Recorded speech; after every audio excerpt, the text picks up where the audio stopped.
तो मेरी जर्नी से वो बच्चे रिलेट कर पाएंगे जो कि जिनको फोर्थ ईयर में याद आता है कि उन्हें जीपैट की प्रिपरेशन करनी है।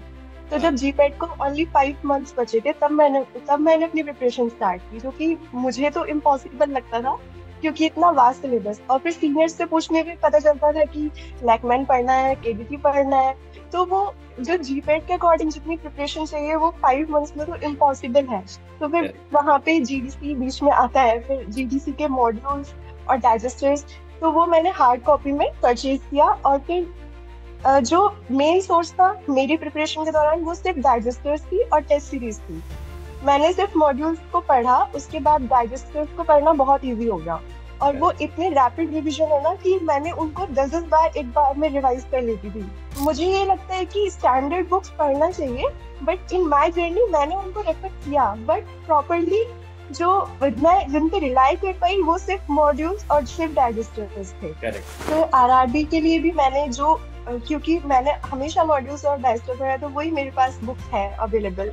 और जो हाँ। जीडीसी की टेस्ट सीरीज वगैरह आती है तो उनको हमें अगर हम करेंगे तो इवेल्युएशन अच्छा हो पाता है कि हम लोग कहाँ रिलाई कर रहे हैं, कितना याद है अभी, कितनी मेमोरी करेक्ट। में है चीजें। और जब हम रिवीजन करते हैं तो बहुत इजीली हो जाता है। इसलिए जिन लोगों का ड्रीम होता है गवर्नमेंट जॉब, उनको अगर वो जीपैट की भी प्रिपेयर करेंगे तो सिलेबस सब में सेम ही होता है। Hello dear students, welcome back to the GDC classes. So dear students, जैसा कि आप सभी को पता है, जिडिशियंस कभी हार नहीं मानते। और चाहे जैसी भी सिचुएशन हो, वो कभी भी अपने आप को पीछे लेने की कोशिश नहीं करते। हर कदम, हर पल वो एक नए रिजल्ट की ओरिएंटेड हमेशा तैयार रहते हैं।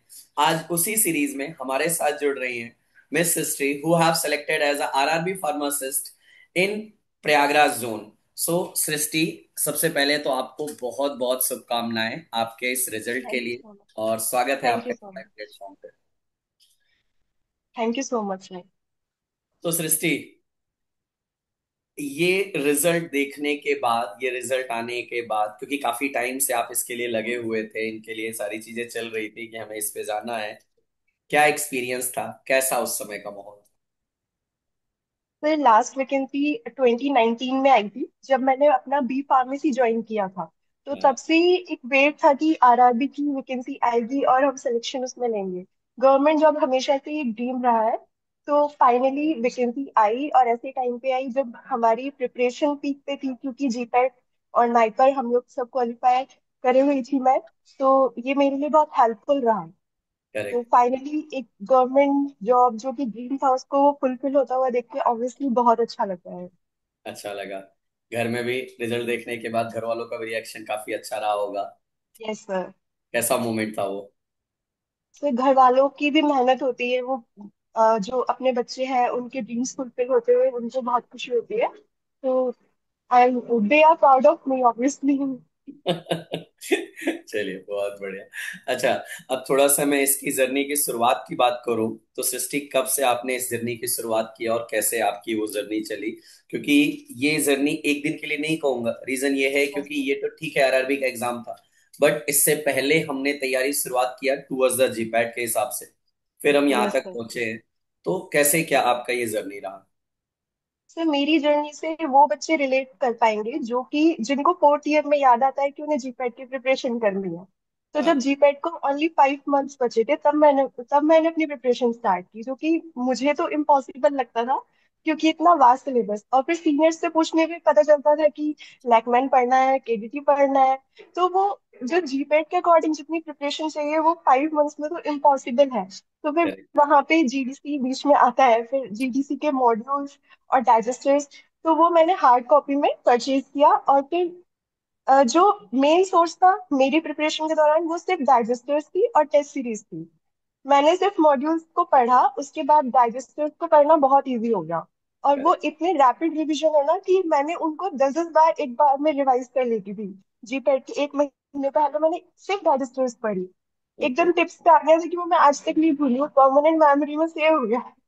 तो फिर मेरी जीपैट जीपैट के टाइम पे इतना ज्यादा एकदम 5 मंथ्स बचे थे। फिर जब मेरा जीपैट हुआ तो उस टाइम इतने में प्रेशर में आ गई थी कि मेरी जीपैट में इतनी अच्छी रैंक नहीं आई। 787 आई उसमें मेरी रैंक। करेक्ट। बट फिर नाइपर का एग्जाम हुआ तो मुझे समझ में आया कि मैंने प्रेशर में इतने नेगेटिव कर दिए अपने क्वेश्चन जो मुझे नहीं करने चाहिए। करेक्ट। तो मैंने नाइपर में अच्छी रैंक सिक्योर करी, मेरी 76 रैंक थी ऑल इंडिया। फिर उसके बाद मैंने एम कॉम किया आईआईटी बीएचयू से। वहां पे भी मैंने रैंक 14 सिक्योर करी। तो मुझे ये लगता है कि स्टैंडर्ड बुक्स पढ़ना चाहिए, बट इन माय जर्नी मैंने उनको रेफर किया, बट प्रॉपरली जो मैं जिन पे रिलाई कर पाई वो सिर्फ मॉड्यूल्स और सिर्फ डाइजेस्टर्स थे। Correct correct correct. नहीं देखिए, ये चीज मैं हमेशा कहता हूँ बच्चों को। आपने जो अभी ये शुरुआत का एक पॉइंट बोला ना, बहुत अच्छा लगा कि जो लास्ट 6 मंथ से पढ़े बचते हैं तब याद आता है कि चलो जीपैट देना है, जीपैट के लिए करना है। और मैं इस चीज को हमेशा कहता हूँ कि अगर बैचलर ऑफ फार्मेसी कोई भी स्टूडेंट कर रहा है, सो अगर उसका आगे का कोई भी टारगेट है, तो मुझे लगता है एक बार जीपैट का एग्जाम देना जरूर चाहिए। Yes sir. Rank, qualify, disqualify बात की बातें हैं, लेकिन एक बार एग्जाम देना जरूर चाहिए और उसका तैयारी करना जरूर चाहिए। क्योंकि ठीक है, आपने वहां जीपैट में आपकी 787 रैंक आई, देन आपने आईआईटी बीएचयू में अच्छी रैंक आपने वहां पे बनाई, नाइपर में भी आपने बनाई। और मुझे लगता है वो जो आपने मेहनत किया, मॉड्यूल डाइजेस्टर और उन सारी चीजों का आपने प्रिपरेशन किया, डेफिनेटली उसका रोल आपके इस आरआरबी के एग्जाम में भी रहा होगा। बिल्कुल सर। अब आप जब ये तो ठीक है, जीपैट की जर्नी तो हो गई, जीपैट चलो हमारा हो गया, बीएचयू हो गया।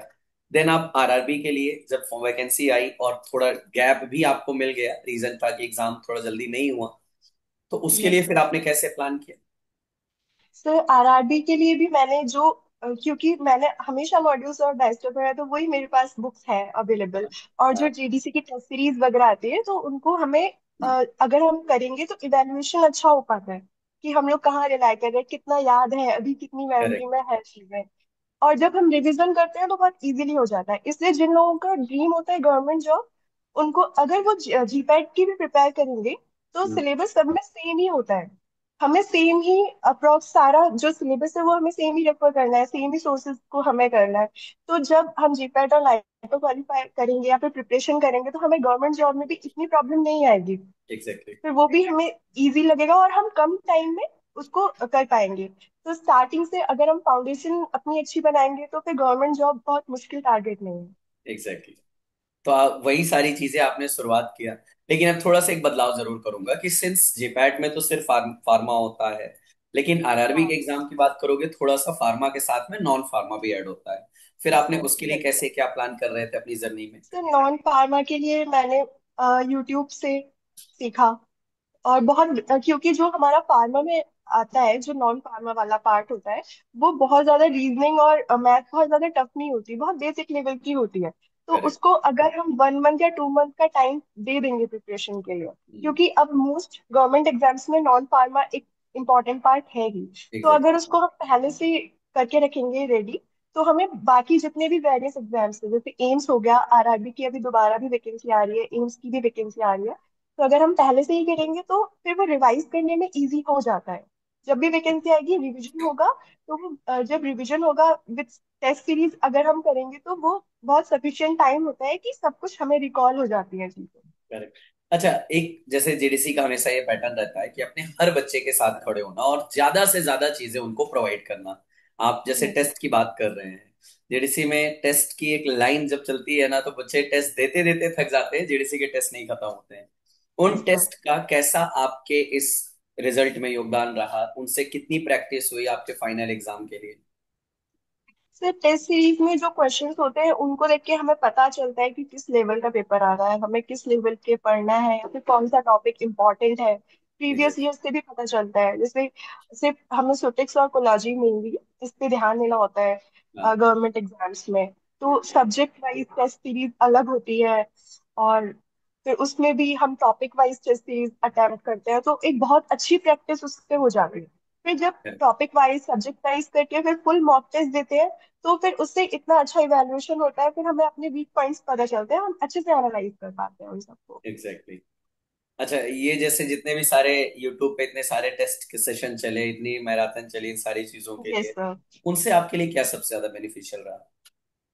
सर उनसे ये अगर हम यूट्यूब पे मैराथन देखते हैं तो हमें साथ के साथ में उसका प्रॉपर सोल्यूशन विद प्रॉपर जो एक्सप्लेनेशन मिलता है, तो उससे एक बहुत बेटर रिवीजन होता है। और जब हम देखते हैं और फिर टीचर्स की जो एनर्जी होती है उससे मोटिवेशन भी मिलता है। और वो बहुत चीजें हेल्प करती है। जब हम यूट्यूब पे एक लाइव सेशन देख रहे होते हैं तो जब एक ऐसे क्वेश्चन आता है स्क्रीन पे तो फिर हम सोचते हैं, हमारे माइंड में जो आंसर आता है फिर वो करेक्ट होता है, तो कॉन्फिडेंस भी बिल्ड होता है। अच्छा लगता है, कॉन्फिडेंस आता जरूर है। चलिए, बहुत यस। बढ़िया, अच्छा लगा। और मैं उम्मीद करता हूँ कि आपकी आगे की भी जर्नी इतनी अच्छी रहेगी और बहुत अच्छा आप नाम रोशन आगे भी करेंगे। सो इसी बेस्ट विशेष के साथ मैं अपनी पूरी टीम की तरफ से आपको आपके इस उज्जवल भविष्य के लिए शुभकामनाएं देता हूँ। Thank you thank you so much so much. Srishti हमारे साथ जुड़ने के लिए, और आई होप आपकी इस जर्नी से बहुत सारे बच्चों को सीखने को मिलेगा जो आने वाले आरआरबी के एग्जाम में जाने वाले हैं या एम्स का एग्जाम देने वाले हैं। So thank you so much. Thank you Srishti. Thank you so much sir.